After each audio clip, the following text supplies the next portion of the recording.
Il s'est passé beaucoup de choses dans cette période-là. J'avais fait un voyage en tant qu'étudiant, mon premier voyage à l'étranger, j'avais à peine 20 ans. Et je reviens 37 ans après, avec toute l'histoire qui est passée entre-temps.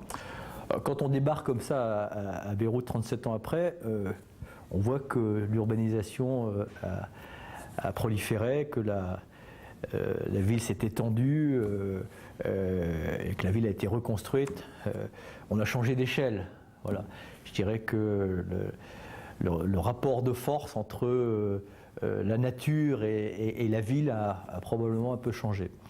Ce que je retrouve immédiatement en arrivant ici, et je ne dis pas ça par flagornerie, c'est l'état d'esprit qui n'a pas bougé. C'est-à-dire qu'il y a toujours un regard accueillant, bienveillant, une écoute. Et puis, je m'aperçois aussi, là, dans les quelques jours où j'étais là, c'est qu'il y a une société civile qui, mine de rien, se préoccupe de sujets importants comme ceux de l'environnement et de l'écologie.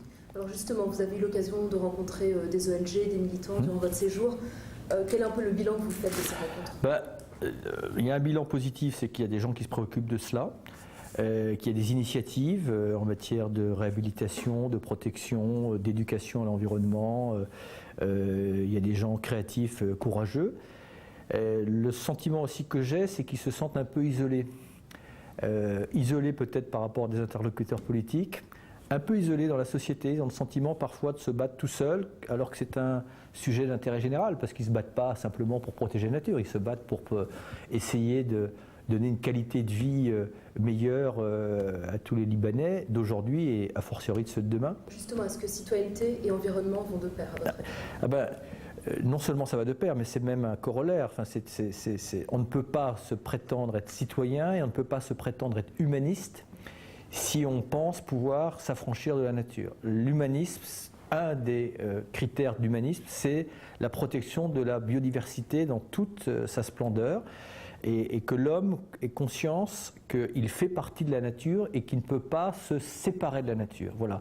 Et la citoyenneté, ça commence par cela. Donc est-ce que c'est un changement de mentalité qui doit se faire dès le plus jeune âge, justement ? Oui, mais il faut aussi que ça se fasse rapidement chez les adultes parce qu'on a quand même des processus qui vont très vite, les changements climatiques, l'érosion de la biodiversité, la raréfaction d'un certain nombre de ressources sur lesquelles repose notre économie et sur lesquelles repose notre survie. Donc c'est bien de miser sur l'éducation, c'est important. Mais c'est aussi important que les adultes se responsabilisent. Et c'est pour ça que moi j'appelle à un vrai dialogue entre la société civile, et notamment les ONG, les politiques et les acteurs économiques. Je comprends, vu l'histoire du Liban, mais chaque pays a eu ses propres histoires, que tout ça pouvait paraître marginal. C'est essentiel. On va dire que la crise écologique, c'est le défi majeur du XXIe siècle. Pourquoi ? Parce qu'il n'y a aucun modèle économique envisageable le jour où vous n'avez plus de ressources. Il va falloir qu'on trouve un substitut aux énergies fossiles.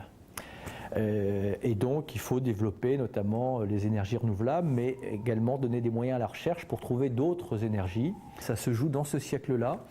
Vous pouvez avoir un monde, demain on peut faire un saut qualitatif.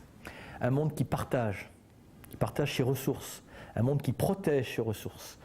Voilà. Au lieu d'avoir un monde de compétition, on a un monde de coopération.